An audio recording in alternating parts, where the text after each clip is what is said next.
Hello दोस्तों, आपका स्वागत है हमारे चैनल पर। मेरा नाम है ध्रुव और आप देख रहे हैं द लर्नर्स कम्युनिटी। आज की वीडियो में हम बात करेंगे हिस्ट्री सब्जेक्ट जो कि फर्स्ट सेमेस्टर का है, उसके यूनिट 4 के बारे में। अभी तक हम 3 यूनिट्स ऑलरेडी कवर अप करा चुके हैं। कंप्लीट यूनिट की जो वीडियोस है वो हमारे चैनल पर अवेलेबल है, आप जाके चेकआउट कर सकते हैं। आज की वीडियो में हम यूनिट 4 को देखेंगे और यूनिट 4 थोड़ा बड़ा है तो हम इसको भी 2 पार्ट्स में कवर अप करेंगे। ठीक है। आपकी बुक का क्या नाम है? वो नाम है भारत का इतिहास प्रारंभिक काल से 300 सेंचुरी तक। ठीक है, मतलब यहाँ पे इंडियन हिस्ट्री की बात करी गई है, कब से लेकर, शुरुआत से लेकर 300 सेंचुरी तक। ठीक है। फिर history of India from the earliest time up to 300 century. चलिए देखते हैं। यह है हमारा यूनिट 4, वैदिक और महापाषाण संस्कृतियां, एक अवलोकन। ठीक है, यहाँ पे हम वैदिक काल के बारे में थोड़ी सी बात करेंगे और महापाषाण के बारे में बात करेंगे और जो उसकी संस्कृतियां उनके बारे में बात करेंगे। तो चलिए वीडियो को शुरू करते हैं। और अगर अभी तक आपने हमारा चैनल सब्सक्राइब नहीं किया तो प्लीज चैनल को सब्सक्राइब करें और वीडियो पूरा देखें। काफी इंपॉर्टेंट वीडियो है आपके लिए, बिकॉज इस चैप्टर से रिलेटेड भी एक क्वेश्चन आपके एग्जामिनेशन हॉल में पूछा जा सकता है आपसे। ठीक है, तो आपको जितने भी बेसिक्स टॉपिक्स है ना, उन सब के बारे में डिटेल होनी चाहिए ताकि आप आंसर बना के लिख पाए। पहला टॉपिक आता है हमारा ऋग्वेदिक काल का विस्तृत अध्ययन। हम यहाँ पे ऋग्वेदिक काल के बारे में थोड़ा सा अध्ययन लेते हैं। तो ऋग्वेदिक काल प्राचीन भारत का एक अत्यंत महत्वपूर्ण कालखंड रहा है। इस काल की जानकारी हमें मुख्यतः ऋग्वेद से मिलती है। आइए ऋग्वेदिक काल के विभिन्न पहलुओं के विस्तार को जानें। ठीक है, तो हम ये कहें कि ऋग्वेदिक जो काल है वो भारत का, जो प्राचीन भारत था, उसका एक अत्यंत, हम कहें कि महत्वपूर्ण इंपॉर्टेंट समय था। ठीक है, मतलब ऋग्वेदिक काल जो समय था वो बहुत ही ज्यादा इंपॉर्टेंस रखता है भारत के इतिहास के अंतर्गत। इसके बारे में हमें कहाँ पढ़ने को मिलता है? हम जब ऋग्वेदों को पढ़ते हैं तो हमें उसमें जानकारी मिलती है कि किस प्रकार की व्यवस्था थी और किस प्रकार की वहाँ पे चीजें थी। ऋग्वेदिक समाज के बारे में बात करें तो जनजातियां आती हैं वहां पे। कुछ जनजातीय संरचना किस प्रकार की थी? ऋग्वेदिक समाज मुख्यतः जनजातीय था। लोग गोत्र में रहते थे और एक गोत्र के लोग एक ही पूर्वज से संबंध रखते थे। ठीक है, ये जो पॉइंट्स है ना, इनको आपको बस ध्यान में रखना है ताकि आप वहां पे आंसर बना पाए अपने एग्जामिनेशन हॉल में। ठीक है, जनजातीय संरचना किस प्रकार की कि पूरा का पूरा समाज जनजातीय बेस था। ठीक है, वहां पे जातियों के हिसाब से लोग, मोस्टली हम कहें कि हिसाब से रहा करते थे अपने अपने। फिर वहां पे गोत्र थे। तो गोत्रों में क्या होता था कि एक व्यक्ति, या हम कहें एक गोत्र के लोग केवल एक ही पूर्वज से जुड़े होते थे। गोत्र का नेतृत्व एक प्रमुख व्यक्ति करता था जिसे राजा या राजन कहा जाता था। ठीक है, प्रत्येक गोत्र का एक व्यक्ति होता था जो इंपॉर्टेंस रखता था। ठीक है, जिसको राजा या राजन कहा जाता था और वो पूरे के पूरे गोत्र का नेतृत्व करता था कि भाई गोत्र में हम कहीं के बड़े बड़े फैसले जो लिए जाते थे गोत्र के अंतर्गत वो व्यक्ति लेता था। ठीक है, तो क्या है, क्या था व्यवस्था कि भाई जनजाति पूरी की पूरी व्यवस्था थी। फिर गोत्र, लोग गोत्र में रहते थे और एक गोत्र के लोग एक ही पूर्वज से क्या संबंधित थे। फिर आती हैं सभा और समिति। सभा और समिति नामक संस्थाएं राजनीतिक और सामाजिक मामलों में महत्वपूर्ण भूमिका निभाती थी। ठीक है, जब हम कहें कि राजनीतिक की बात आ गई या सामाजिक की बात आ गई तो वहां पे सभा और समिति नाम की जो संस्थाएं थी उस समय, वो इसमें इंपॉर्टेंस रोल प्ले करती थी। मतलब कि अगर राजनीतिक से रिलेटेड कोई फैसला लेना है या समाज का कोई बड़ा फैसला लेना है तो सभा या समिति नामक जो संस्थाएं उस समय उपलब्ध थी वो इस चीज का ध्यान रखती थी और फैसले लिया करती थी। सभा में बुद्धिजीवी और धर्मगुरु शामिल थे, जबकि समिति में युद्ध के मामलों पर विचार विमर्श होता था। अब देखिए, जब सभा लगती थी तो बुद्धिजीवी, ऐसे लोग जिनका आप कहें कि सोचने समझने की क्षमता जो है वो बहुत ज्यादा थी बाकी लोगों के मुकाबले, वो लोग बैठते थे। ठीक है, धर्मगुरु बैठते थे, जिन लोगों को धर्म की अच्छी खासी जानकारी थी। ये कहाँ बैठते थे? सभा के अंतर्गत, क्योंकि वहां पे बातचीत होती थी। ठीक है, किसी मुद्दे को लेकर बातचीत की जाती थी। परंतु जब युद्ध का मामला होता था तो समिति लगाई जाती थी। ठीक है, युद्ध के मामले के लिए समिति लगाई जाती थी और उसके अंतर्गत युद्ध के मामलों से रिलेटेड विचार विमर्श होता था कि भाई किस प्रकार से युद्ध लड़ा जाए। ठीक है, किस प्रकार से युद्ध पे हानि जो है वो कम से कम हो, इस प्रकार की चीजों के ऊपर बात की जाती थी। फिर आती है वर्ण व्यवस्था, जिसके बारे में भी आपको पता होगा। ठीक है, वर्ण व्यवस्था, ऋग्वेद में वर्ण व्यवस्था का उल्लेख मिलता है लेकिन यह बाद के काल में अधिक विकसित हुआ। ठीक है, ऋग्वेदिक काल में आपको वर्ण व्यवस्था के बारे में देखने को तो मिलेगा, परंतु ऋग्वेदिक काल के बाद जो आगे का समय था उस समय में ये जो व्यवस्था थी बहुत ही ज्यादा बढ़ी गई। ठीक है, और काफी ज्यादा हाई लेवल पे ये व्यवस्था चली गई थी। ऋग्वेदिक काल में वर्ण व्यवस्था इतनी कठोर नहीं थी जितनी बाद में हुई थी। ठीक है, ये आपको पता होगा कि ऋग्वैदिक काल के बाद से ही हम कहें कि जो वर्ण व्यवस्था थी वो काफी ज्यादा हो गई थी। मतलब हम ऊंच नीच का जो हम बात कर रहे हैं, ठीक है, ऊंच नीच की, कि ये निचले कस्बे का है, वो ऊंचे लोग हैं, इस प्रकार की जो चीजें थी वो बाद के समय में बहुत ज्यादा बढ़ी, ना कि ऋग्वैदिक काल के अंतर्गत। ठीक है, ऋग्वैदिक काल के अंतर्गत ये सब कुछ था तो सही, ऐसा नहीं कहेंगे हम लोग कि नहीं था, परंतु वो एक लिमिटेड तक था, उससे ज्यादा लोग नहीं जाया करते थे। परंतु ऋग्वैदिक काल के बाद ये इतना ज्यादा कठोर हो गया कि लोग एक दूसरे को छूने से भी हटने लगे थे। ठीक है, ऋग्वैदिक अर्थव्यवस्था की बात करें तो पशुपालन आता है। ऋग्वैदिक काल की अर्थव्यवस्था मुख्यतः पशुपालन पर आधारित थी। ठीक है, ऋग्वैदिक काल की जो पूरी की पूरी व्यवस्था थी वो मुख्यतः पशुपालन पर आधारित थी। मतलब पशुओं को पालकर लोग अपना जीवन निर्वाह करते थे और अपनी अर्थव्यवस्था को चलाते थे। गाय को सबसे पवित्र जो पशु है माना जाता है, और इसका दूध, दही, घी के लिए उपयोग किया जाता था। ठीक है, देखिए गाय को सबसे ऋग्वैदिक काल के अंतर्गत गाय को सबसे अधिक पवित्र पशु माना गया है, और जिसका जो दूध होता था उसके दूध से दही या कहें घी, इन प्रकार की चीजों के लिए उसको यूज किया जाता था। घोड़े का उपयोग युद्ध और यात्रा के लिए किया जाता था। ठीक है, फिर कृषि की बात करें तो ऋग्वैदिक में कृषि का भी उल्लेख मिलता है। जौ, गेहूं जैसी फसलें उगाई जाती थी। ठीक है, देखिए अर्थव्यवस्था में काफी सारी चीजों का मिक्सचर होता है, परंतु हमने ऊपर वाले पॉइंट में ही बात करी कि मेनली जो अर्थव्यवस्था थी वो पशुपालन पर आधारित थी, कृषि होती थी। ठीक है, परंतु ऋग्वैदिक काल के अंतर्गत अर्थव्यवस्था में अगर हम बड़ा है जो हिस्सा देखें वो पशुपालन का था। कृषि होती थी, कृषि के अंतर्गत क्या था कि भाई गेहूं और जौ उगाया जाता था, जो कि लोगों के खाने पीने लोग जो योग्य चीजें थी वो उपलब्ध कराई जाती थी। फिर आता है व्यापार। ऋग्वैदिक काल में व्यापार भी होता था, विभिन्न वस्तुएं जैसे धातु, कपड़े आदि का आदान प्रदान भी किया जाता था। फिर आता है व्यापार। ठीक है, मतलब लेन देन किसी चीज का, कपड़े पहनने की कोई चीज हो गई, खाने की कोई चीज हो गई, इस प्रकार की चीजों का लेन देन भी हुआ करता था। फिर आता है ऋग्वैदिक धर्म की बात करें तो बहु बहुदेववाद। ऋग्वैदिक धर्म बहुदेववाद था। लोग विभिन्न देवताओं की पूजा करते थे, जैसे इंद्र वर्षा के देवता, अग्नि अग्नि के देवता, वरुण आकाश के देवता। देखिए जैसा कि वर्तमान समय में भी ऐसा है, बहुदेववाद है। ठीक है, वर्तमान समय में तो हम कहें कि थोड़ी सी चीजें चेंजेस हुई हैं, बट उस समय की अगर हम बात करें ऋग्वैदिक काल की, तो यहाँ पे एक चीज ये बताई गई है कि वो जो समय था, टाइम पीरियड था, उस वो पूरा का पूरा बहुदेववाद था। इसका क्या मतलब है कि पर्टिकुलर लोग किसी पर्टिकुलर देवता की पूजा करते थे, पर्टिकुलर लोग किसी अन्य जो देवता है उसकी पूजा करते थे। जैसे कि उदाहरण दिया गया है, कुछ लोग इंद्र देव की पूजा करते थे वर्षा के लिए, जो वर्षा के देवता है। ठीक है, मतलब ऐसा भी है कि जब लोगों को वर्षा चाहिए होती थी तो इंद्रदेव की पूजा करते थे, परंतु कुछ लोग इंद्रदेव की ही पूजा भी करते थे। ठीक है, ऐसे लोग भी हैं। वहीं अग्नि की बात करें, अग्नि के देवता, ठीक है, कुछ लोग अग्नि के देवता की काफी ज्यादा पूजा करा करते थे, और कुछ लोग वरुण जो आकाश के देवता हैं उनकी। ठीक है, तो इस प्रकार से थी। फिर आता है यज्ञ। यज्ञ ऋग्वैदिक धर्म का एक महत्वपूर्ण हिस्सा है। ठीक है, यज्ञ जो है वो हमेशा से ही, यज्ञ हो गया, अनुष्ठान हो गए, ये हमेशा से ही एक इंपॉर्टेंस रखते हैं धर्म के अंतर्गत। यज्ञों के माध्यम से या देवताओं को प्रसन्न किया जाता था। ठीक है, यज्ञ के माध्यम से हम क्या करते थे उस समय, देवता जो हुआ करते थे, ठीक है, उनको प्रसन्न करा करते थे। जैसे कि आपने सुना होगा कि वर्षा के लिए इंद्रदेव की पूजा की जा रही है, ताकि यज्ञ कराया जा रहा है, ताकि इंद्रदेव खुश हों और वर्षा हो सके। अगर ऐसे क्षेत्र में जहाँ पे वर्षा लंबे साल से नहीं हुई है, लोग यज्ञ करके उनको प्रसन्न करते थे ताकि वहां पे वर्षा हो सके। ठीक है, तो इस प्रकार की चीजें भी की जाती थी। फिर आती है प्रकृति पूजा। प्रकृति पूजा भी काफी इंपॉर्टेंस रखती है। ये ऋग्वैदिक लोग प्रकृति की शक्तियों को देवता मानते थे और उनकी पूजा करते थे। ठीक है, ऋग्वेद में जो लोग, ऋग्वैदिक काल में जो लोग थे वो प्रकृति की शक्तियों को देवता मानते थे। ठीक है, देखिए प्रकृति भी एक इंपॉर्टेंट चीज रखती है, क्योंकि प्रकृति से ही तो उन्हें अपने जीवन यापन के लिए जो चीजें हैं वो प्रकृति से ही प्राप्त हो रही है। ऐसा नहीं है कि सब कुछ आसमान से ही आ रहा है, नहीं ना, सब चीजें प्रकृति से मिल रही है। तो प्रकृति को भी, प्रकृति की शक्तियां हैं उसको देवता मानते थे और उसकी पूजा करते थे। आगे बढ़े, ऋग्वैदिक समाज में महिलाओं की स्थिति किस प्रकार की थी। महत्वपूर्ण भूमिका। ऋग्वेद में महिलाओं को महत्वपूर्ण स्थान दिया गया। वे धार्मिक अनुष्ठान में भाग लेती थी और समाज में सक्रिय भूमिका निभाती थी। देखिए ऋग्वैदिक काल हम कहें कि एक अच्छा काल हुआ करता था। ठीक है, मतलब अच्छा काल था, क्योंकि उस समय में महिलाओं की स्थिति काफी ज्यादा अच्छी थी। महिलाओं को किसी भी प्रकार का ऐसा नहीं है कि महिला पुरुषों से कम है, इस प्रकार की सोच वहां पे नहीं थी।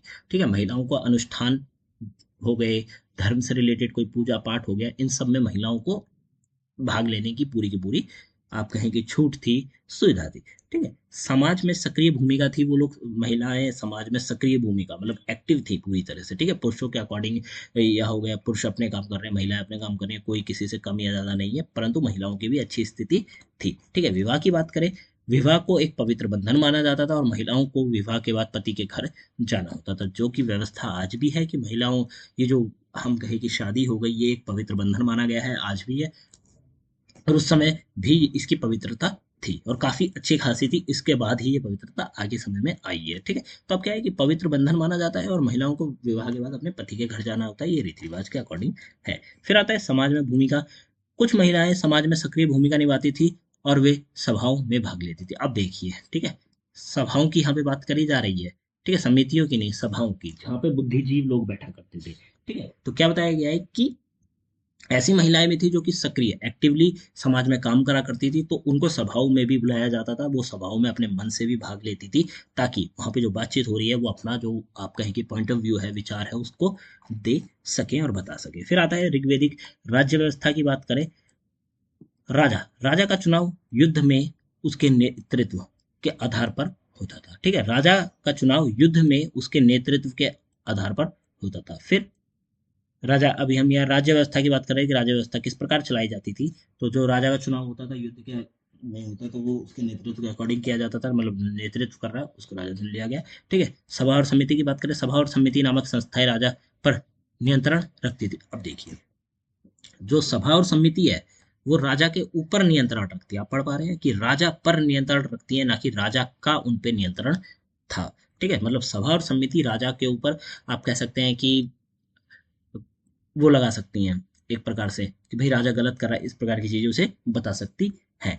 ठीक है, पुरोहित की बात करें। पुरोहित धार्मिक अनुष्ठान का संचालन करते थे और राजा का सलाहकार होता था। जो पुरोहित होता था वो धर्म से रिलेटेड जो अनुष्ठान है उनका संचालन करते थे, पूरा का पूरा काम की व्यवस्था देखना, पूरा काम करवाना सही प्रकार से, ये पुरोहितों का काम होता था और राजा के सलाहकार भी थे। ऋग्वैदिक काल की विशेषताओं की बात करें तो पशुपालन में हमने बात करी, गाय और घोड़े की विशेष महत्व था। कृषि की बात करी, जौ गेहूं उगाए जाते थे। व्यापार की बात करी हमने, विभिन्न वस्तुओं का आदान प्रदान होता था। धर्म के अंतर्गत बहुदेववाद, धर्म, यज्ञ और प्रकृति की पूजा, मुक्ति। फिर समाज जनजातीय था। ठीक है, सभा और समिति का महत्व था, वर्ण व्यवस्था का उद्भव था। उदाहरण के लिए देखें, ऋग्वेद में इंद्र देवता को वर्षा का देवता माना गया है। जब सूखा पड़ता था तो इंद्र देवता से वर्षा के लिए प्रार्थना करते थे, जैसे कि मैंने आपको ऊपर ऊपर उदाहरण में बताया। ठीक है, आपने मूवीज में भी ये सीन देखा होगा कि यज्ञ कराए जा रहे हैं ताकि वर्षा हो सके जहाँ पे सूखा पड़ गया है। तो सेम ये जो कॉन्सेप्ट है ये ऋग्वेदिक काल से ही लिया गया है। फिर बात करें, ऋग्वेदिक काल भारतीय इतिहास का सबसे महत्वपूर्ण काल था। इस काल में भारतीय संस्कृति और सभ्यता के बीज बोए गए थे। ठीक है, देखिए, भारत की जो संस्कृति और जो सभ्यता है वो ऋग्वेदिक काल से ही आ रही है। ठीक है, मतलब जो शुरुआत थी, या हम कहें जो स्टार्टिंग पॉइंट था, वो ऋग्वेदिक काल के अंतर्गत ही था। ऋग्वेद इस काल के बारे में महत्वपूर्ण जानकारी प्रदान करता है। ठीक है, ऋग्वेद जो है वो पूरे के पूरे उस समय के बारे में हमें अच्छी खासी जानकारी प्रदान करता है। तो अगर अगर आपको और ज्यादा समझना हो तो आप ऋग्वेद के जो किताबें हैं उनको पढ़ सकते हैं, उससे आपको जानकारी मिलेगी। उत्तर वेदिक अर्थ, उत्तर वेदिक अवस्था की बात करें तो जो स्रोत होते हैं, सोर्सेस होते हैं, उनके बारे में बात करें। उत्तर उत्तर वेदिक काल का इतिहास ऋग्वेद युग के बाद संकलित वैदिक ग्रंथों और चित्रित धूसर मृदभांड के पुरातात्विक अध्ययन पर आधारित है। अब देखिए, ऋग्वेदिक काल के बाद आता है उत्तर वैदिक काल के बारे में हमें जानकारी मिलती है। किस प्रकार से कुछ ग्रंथ मिले हैं, ठीक है, वैदिक ग्रंथ हैं, उनके अंतर्गत इसके बारे में बताया गया है। इस काल की मुख्य साहित्यिक स्रोत निम्नलिखित है। ठीक है, आप देखिए, ये जो उत्तर वैदिक जो काल है उसमें मुख्य रूप से जो साहित्यिक स्रोत हैं वो कौन कौन से हैं उनको देखते हैं। पहले आता है सामवेद। ठीक है, यहाँ हम क्या बात, किस चीज की बात कर रहे हैं, हम यहाँ ऋग्वेद के आगे जो समय था उस समय पीरियड की बात कर रहे हैं। ठीक है, उत्तर वैदिक संहिताएं निम्नलिखित ग्रंथ से मिलती हैं। सामवेद आता है पहले। यह संगीत धुनों पर आधारित है और संभवतः आर्यों की सबसे पुरानी काव्य कृति है। इसमें ऋग्वेद की प्रार्थनाओं को गायन का उद्देश्य से, मतलब एक प्रकार से सुनी धुनी दी गई हैं। ठीक है, इसको समझिए। सामवेद के अंतर्गत क्या लिखा गया है, सामवेद के अंतर्गत संगीत और धुनों जो टोन्स होती है उनको लिखा गया है। ठीक है, और ये आर्य समाज के सबसे पुराने काव्य कृति में से एक है। मतलब जो काव्य कविताओं का जो आप कहें कि किताबें हुआ करती थी, कृति होती थी, वो सबसे पुरानी में से एक ये भी है। ठीक है, इसके अंतर्गत क्या लिखा गया है, इसके अंतर्गत ऋग्वेद की प्रार्थनाओं को गायन का उद्देश्य से धुनों के रूप में लिखा गया है। फिर आता है यजुर्वेद।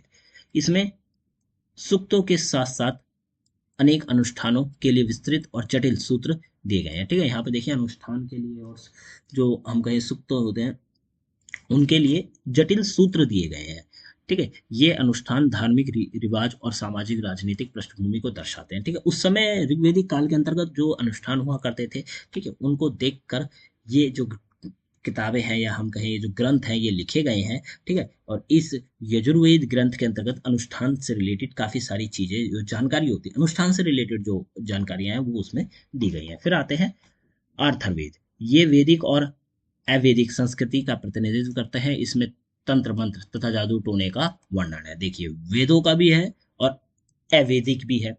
ठीक है, वैदिक और अवैदिक संस्कृति का प्रतिनिधित्व करते हैं दोनों का कंबाइन में। इसके बाद इसमें आपको तंत्र मंत्र जादू टोना दोनों की जानकारी देखने को मिलेगी। फिर आते हैं ब्राह्मण। ठीक है, ब्राह्मण एक प्रकार से ये ग्रंथ की हम यहाँ बात कर रहे हैं उस पर्टिकुलर कास्ट की नहीं। ठीक है, ब्राह्मण की बात करें तो ये ग्रंथ अनुष्ठानिक सूत्रों का वर्णन देता है, विवरण देता है और तत्कालीन सामाजिक धार्मिक क्रियाकलापों पर प्रकाश डालता है। जो ब्राह्मण है ग्रंथ है एक प्रकार से ये कहें कि अनुष्ठानिक सूत्रों मतलब अनुष्ठान करते समय जो सूत्र कहे जाते हैं, जो सूत्र बोले जाते हैं, ठीक है, जो मंत्र अंत्र कहे जाते हैं, वो सारे के सारे वर्णन इसके अंतर्गत मिलते हैं और तत्कालीन सामाजिक धार्मिक क्रियाकलापों पर प्रकाश भी डालता है। उस समय में जो धर्म से रिलेटेड जो क्रियाकलाप मतलब एक्टिविटी की जाती थी, काम किया जाता था, उसके बारे में भी ये प्रकाश डालता है, उसके ऊपर हमें जो डिटेल है वो देता है। फिर आता है आरण्यक। ये उन अवैदिक ऋषियों द्वारा रचित जो जंगल में रहते थे और उनके अनुभवों पर वर्णन करता है। ठीक है, ऐसे ऋषि जो कि जंगलों में रहते थे, वैदिक ऋषि जिनको वेदों का ज्ञान था परंतु वो जंगलों में रहा करते थे, उनके अनुभवों पर आधारित ये ग्रंथ है। फिर आता है उपनिषद।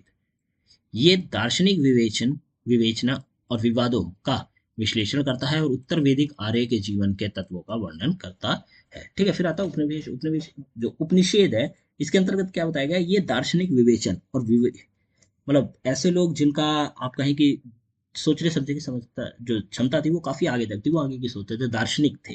ठीक है, तो उनके बारे में और विवादों का विश्लेषण जो उस समय हुआ करते थे उन विवादों के विश्लेषण के बारे में इनमें जानकारी देखने को मिलती है। और तो और उत्तर वैदिक आर्य के जीवन के तत्वों का भी वर्णन करते हैं। मतलब उत्तर वैदिक काल के अंतर्गत जो आर्य लोग थे उनके जीवन में जो तत्व थे उन तत्वों का भी वर्णन किसमें किया जाता है, उपनिषद में किया जाता है, उपनिषद में किया जाता है। ठीक है, ये सभी ग्रंथ सिंधु गंगा के विभाजन क्षेत्र और गंगा की ऊपरी घाटी में ईसा पूर्व से लगभग 4000 से 600 वर्ष पूर्व संकलित किए गए हैं। ठीक है, ये देखिए यहाँ पे ग्रंथों के टाइमलाइन में दिया गया है, यह कहाँ पे मिले हैं, सिंधु गंगा के विभाजन क्षेत्र और गंगा की ऊपरी घाटी में। सिंधु गंगा का जो विभाजन का क्षेत्र है जहाँ पे सिंधु और गंगा जो बढ़ जाती है वहां, और गंगा की जो ऊपर की घाटी है वहां पे उस क्षेत्र में ईसा के लगभग 4000 से 600 मतलब 4000 से 600 वर्ष पूर्व ये जो ग्रंथ है ये संकलित किए गए हैं। फिर आते हैं पुरातात्विक स्रोतों के ऊपर। अभी हमने यहाँ पे क्या बात करी, अभी हमने बात करी उत्तर वैदिक अवस्था में एक प्रकार से साहित्यिक स्रोतों की हमने बात करी जो साहित्य मिले हैं। अब बात करते हैं पुरातात्विक जो अवशेष अवशेष रिलेटेड जो चीजें मिली है। पुरातात्विक अध्ययन से पता चलता है कि ईसा पूर्व प्रथम शताब्दी के पूर्वोत्तर में सिंधु गंगा के जल विभाजन क्षेत्र और गंगा की ऊपरी घाटी में सामाजिक विकास की भौतिक पृष्ठभूमि चित्रित धूसर मृदभांड और लोहे उपयोग संस्कृति के माध्यम से प्रकट होती है। ठीक है, अब इसको समझिए हम यहाँ पे किस चीज की बात कर रहे हैं, हम यहाँ पे बात कर रहे हैं पुरातात्विक स्रोतों की, मतलब ऐसे स्रोत जो कि मिले हैं जिससे ये पता चलता है उस काल के बारे में हमें जानकारी मिलती है। ठीक है, तो यहाँ पे क्या बताया गया है कि यहाँ पे जगह बताई गई है सिंधु गंगा का जल विभाजन क्षेत्र और गंगा की ऊपरी घाटी।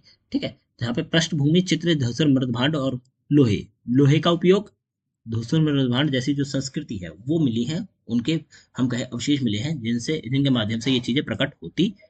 फिर आती है चित्रित धूसर मृदभांड के 750 से अधिक स्थलों की खुदाई की गई। ठीक है, मतलब चित्रित धूसर मृदभांड के जो क्षेत्र हैं उनमें 750 जो स्थल है या उससे ज्यादा ही स्थलों पर क्या करी गई, खुदाई करी गई, जिनमें यह प्रतीत होता है कि ऋग्वेद की जनजातियों का पुनर्गठन हुआ था। ऋग्वेद काल के बाद भी जो उनकी जनजातियां थी उनका पुनर्गठन हुआ। और ये किस प्रकार पता चला, 750 से ज्यादा जगहों पर खुदाई करने के बाद जो अवशेष मिले हैं, जो डिटेल्स मिली है उनसे। इस अवधि में आर्य और अनार्य का अभ्युदय हुआ। ठीक है, अब देखिए ये जो अवधि थी हम ये ऋग्वेदिक काल के बारे ऋग्वेद काल के बाद के समय के अभी बारे में अभी हम बात कर रहे हैं, ठीक है, उत्तर वेदिक में। तो क्या है कि इसके अंतर्गत आपको आर्य और अनार्य दोनों प्रकार के जो चीज, मतलब हम कहें दोनों प्रकार की जो कास्टें थी या फिर बड़े बड़े जो धर्म थे, इनका अभ्युदय हुआ। भारतवंश और पुरुवंशी नामक दो प्रमुख जातियां मिलकर कुरुवंश का निर्माण करती हैं, ठीक है। देखिए यहाँ पे दो चीज बताई गई, क्या बताई गई कि भारतवंश और पुरुवंश ये दोनों जनजातियां मिलकर एक भारत की जो सबसे हम कहे कि प्रमुख है, मिलकर कुरुवंश नामक जो कुरुवंश का निर्माण करती है, पूरे के पूरे कुरु का, ठीक है। कुरुओं में सरस्वती और दृष्टवती के बीच अपने वास स्थान बनाए और शीघ्र ही दिल्ली और गंगा के मैदान के ऊपरी भाग पर अधिकार कर लिया। अब देखिए, अब क्या हुआ, कुरुवंश का निर्माण हुआ, कुरुओं ने सरस्वती और दृष्टवती के बीच अपने वास स्थान बनाए।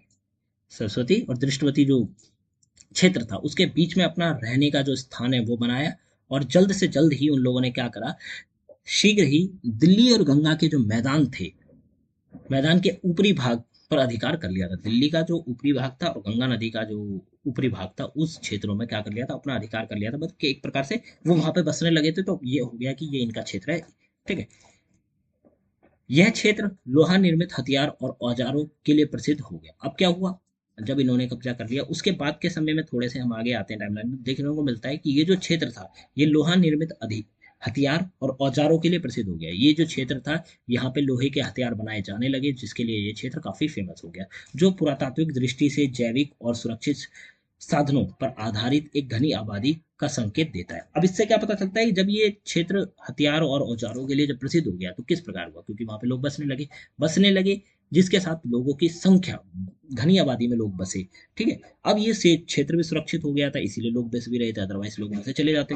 तो ये सुरक्षित क्षेत्र भी माना गया, लोग वहां पे बस भी रहे थे घनी आबादी में, और ये क्षेत्र हथियार और औजारों के लिए काफी प्रसिद्ध भी हो गया था। फिर अब आगे देखें, लोहे तकनीकी इसके प्रभाव, ठीक है। ऊपर वाला पॉइंट में मैं आपको एक बार फिर से बता देता हूँ। पुरातात्विक स्रोतों की अगर हम बात करें तो उत्तर वैदिक काल की हम यहाँ पे बात कर रहे हैं, ठीक है।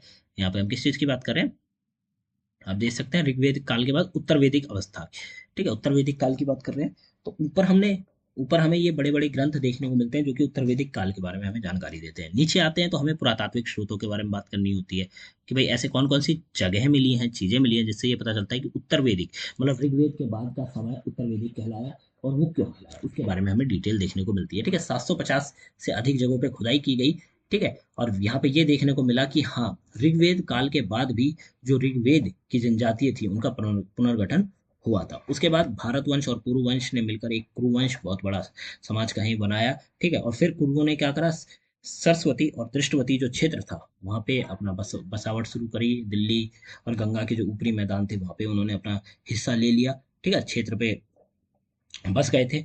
और उसके बाद वहीं पे औजार और हथियार बनाना चालू करा, जिससे ये जगह फेमस भी हो गई और वहां पे अधिक से अधिक लोग बसने भी लगे थे। लोह तकनीक और इसका प्रभाव, चित्रित धूसर मृदभांड दर्शाता है कि लोहे के हथियार जैसे व- वाणाग्र बर्शी का उपयोग लगभग 8000 वर्ष ईसा पूर्व से पश्चिमी उत्तर प्रदेश में सामान्य हो गया था। मतलब 8000 ईसा वर्ष पूर्व, तो सॉरी 8000 नहीं, 800, लगभग 800 वर्ष ईसा पूर्व से ये जो हथियार था वाणग्रह और बर्शी, इसका जो उपयोग था, ठीक है, वो सॉरी पश्चिमी उत्तर प्रदेश में सामान्य हो गया था। मतलब लोग यूजुअली या फिर नॉर्मली इस चीज का प्रयोग करने लगे थे। लोहे के हथियारों ने कुरु आंचलों को राजनीतिक प्रभुत्व स्थापित करने में सहायता की। लोहे के जो हथियार थे उन्होंने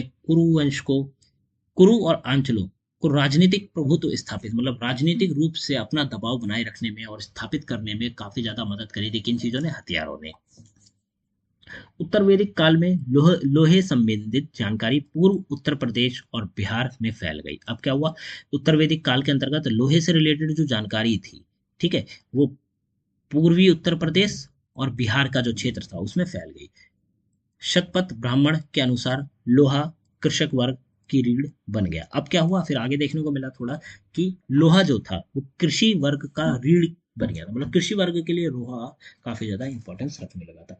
इस धातु का उल्लेख उत्तर वैदिक ग्रंथों में बढ़ता गया और कृषि कार्यों में भी इसका महत्व बढ़ गया। ठीक है, शुरुआत में जब ये समय शुरू हुआ था तो हथियार बनाए जा रहे थे, परंतु कुछ समय बाद जब ये इसकी जानकारी फैली, लोहे जो धातु है इसकी, तो लोगों ने इसका उपयोग काफी ज्यादा करने लगा और ये कृषि के क्षेत्र में भी काफी ज्यादा आगे बढ़ा।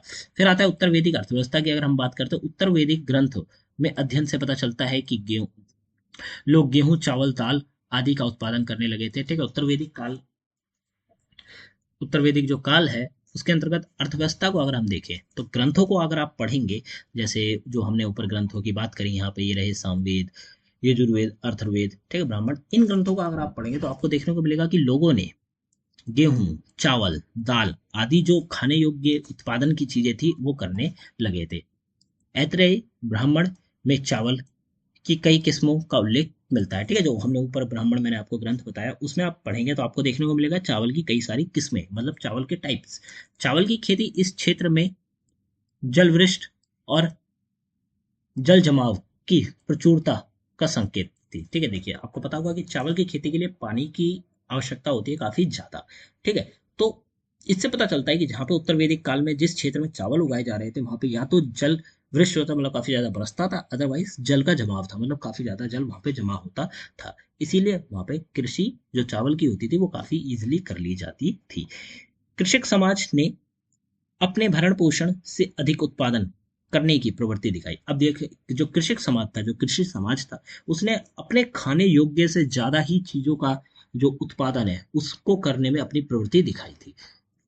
इससे यह संकेत मिलता है कि वे पुरोहितों और राजकुमारियों जैसे गैर उत्पादक वर्ग का भरण पोषण करने लगे। अब देखिए, अब ऐसा तो है नहीं कि अगर मैं ज्यादा से ज्यादा उगा रहा हूं तो मैं उसको अकेले ही सारा का सारा खा रहा हूँगा, इस प्रकार की जो चीज नहीं है। तो क्या है कि जो खेती करने वाले जो लोग थे, कृषक वर्ग था, वो ज्यादा उगाने लगा था। तो इससे ये पता चला कि ऐसा वर्ग जो कि कृषि क्षेत्र में नहीं है, जैसे कि राजा, पुरोहित, राजकुमारियां, ठीक है, राजा या फिर और भी अन्य वर्ग, क्षत्रिय रिलेटेड चीजें, ठीक है, वो लोगों का भरण पोषण भी कृषि वर्ग ही कर रहा था, क्योंकि वो अपने खाने से योग्य ज्यादा ज्यादा चीजों को उगा रहा था।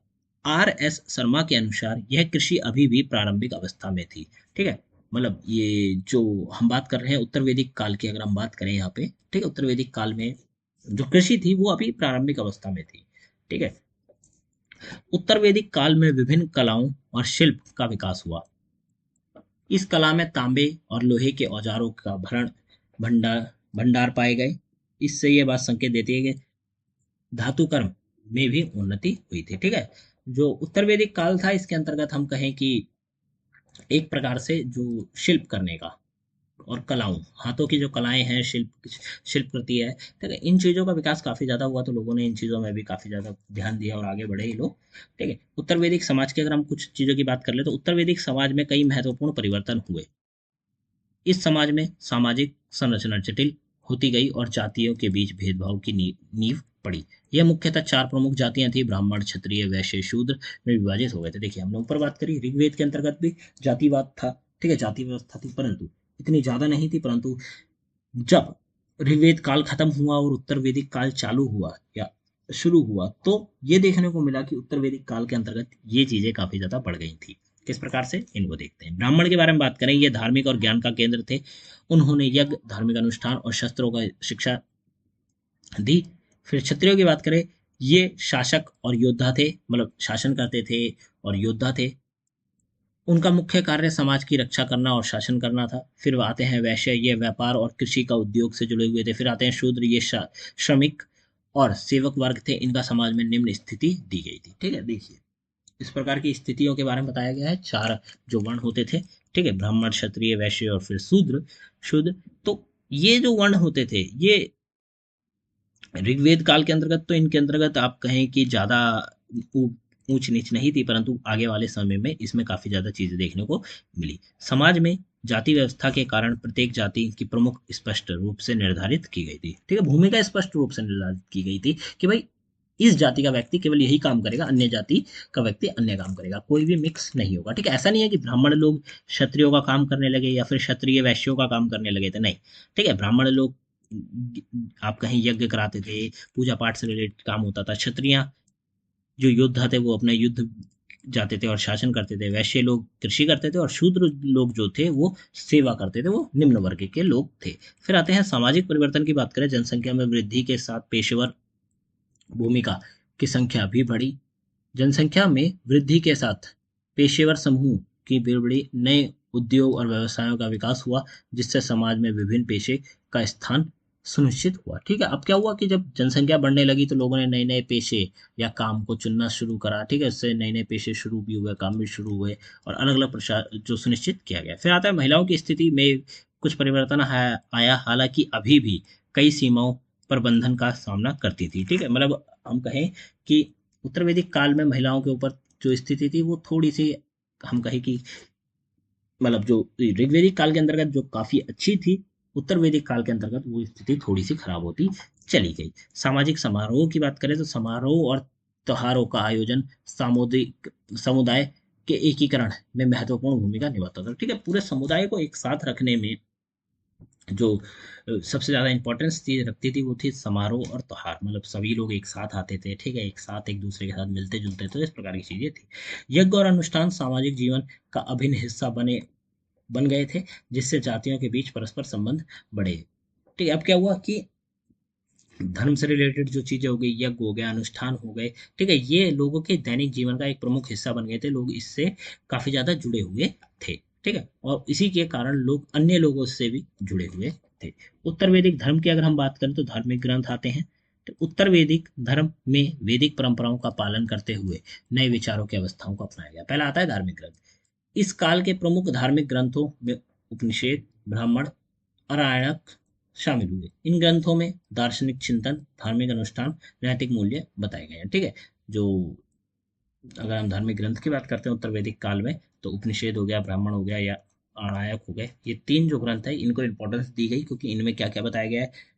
दार्शनिक चिंतन बताया गया है, धार्मिक अनुष्ठान के बारे में बताया गया है, फिर नैतिक मूल्यों के बारे में बताया गया है। फिर आता है उपनिषदों में तत्विक दर्शन संबंधी विचारों का गहन अध्ययन किया किया गया है, जिसमें आत्मा, ब्रह्म और मोक्ष का अवधारणा शामिल है। ठीक है, उपनिषद के अंतर्गत और भी सारी चीजें बताई गई हैं।